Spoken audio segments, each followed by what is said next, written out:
Hey guys, Emily here from Signum Nutrition, and I just wanted to do a tutorial on how I bring recipes into MyFitnessPal and adjust them as needed.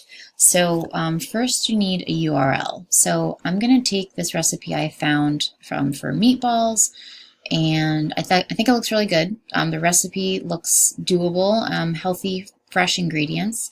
So I'm going to copy the link at the top here. I'm going to go into MyFitnessPal and I'm going to import the recipe. It's going to give us the list of ingredients. So I will go over, just make sure it looks correct. I will update this to be, I know that the turkey that we buy is, I think, 93% lean. So I'll make that correct. Peeled and shredded, things like that don't need to be in here. So I just kind of go down this list, make any little changes that I need to. I'm probably going to take out the pepper because it's not really going to add to my macros. And I will use coconut oil. So I'll take this out, or if you're using olive oil, update that to say, extra virgin olive oil.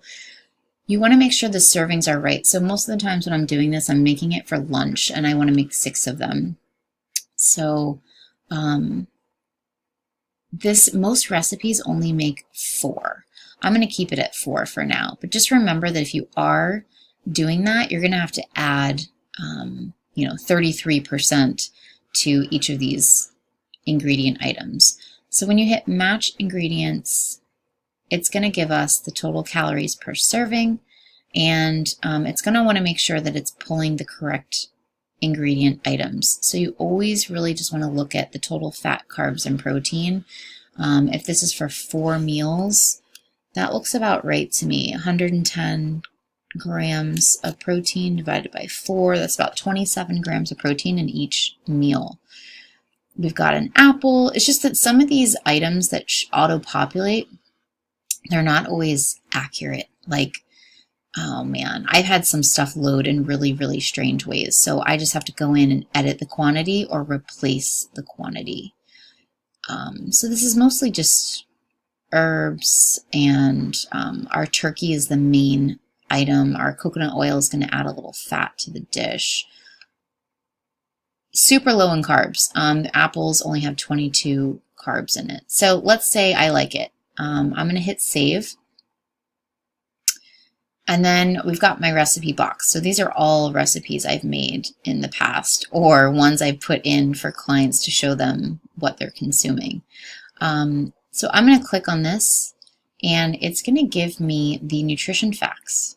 So for 1 serving, it's going to have 15 grams of fat, 8 carbs, and 30 grams of protein. So if you're working with me, you sort of know what your macronutrient goals are for each meal, or you should, and if you don't, reach out to me and I'll let you know. But for my lunch, I want around 12 grams of fat. This has 15. I want around 35 grams of carbs. This only has 8, and I want around 27 grams of protein, and this has 30. So that's awesome. So my fat and my protein look great. My carbs are just low. So then I just sort of think to myself, okay, if this is lunch, what could I add to this dish to sort of increase my carbohydrates? So let's say I want to add some quinoa to try to increase, let's say 1 cup.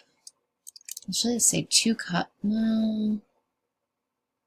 Carbs, 79. So remember, this is 4 servings. So let's see, 79 carbs divided by 4 meals. It's about 19 grams of carbs. Yeah, I could actually have a bit more than that. So I'd say 2.5 cups of cooked quinoa across 4 meals. I'm going to add that to this dish. Save. It'll take me back to all my recipes. I'm going to click on it again and check out the nutrition. So the fat went up a bit because of the quinoa. The carbs are closer to where I want to be, and the protein's gone up. So see, it's a little game of going back and forth. So now I'm going to go back, and I'm probably going to decrease I'm going to decrease that quinoa a little bit, or you could decrease the apples if you wanted to get your carbs down a little bit.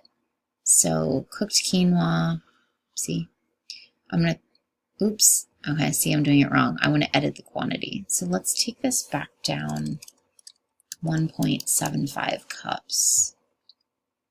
Save it. That's going to take the fat down, the carbs down, and the protein down, because quinoa actually has all three. So 16 grams of fat, 25 carbs, 33 protein. So we're getting closer, but that's kind of my method to my madness of editing a recipe that I find online to make it more in line with my goals for the meal. Let me know if you have any questions, but if you're ready to log it, you just say, yep, I want to log this today for my lunch, and I'm having 1 serving. And it will add to your meal for the day. So I'm going to keep playing with this because I still want my carbs a little higher. My fat, I can stay right there, and protein can stay right there. But I'm going to continue to tweak it until it's perfect.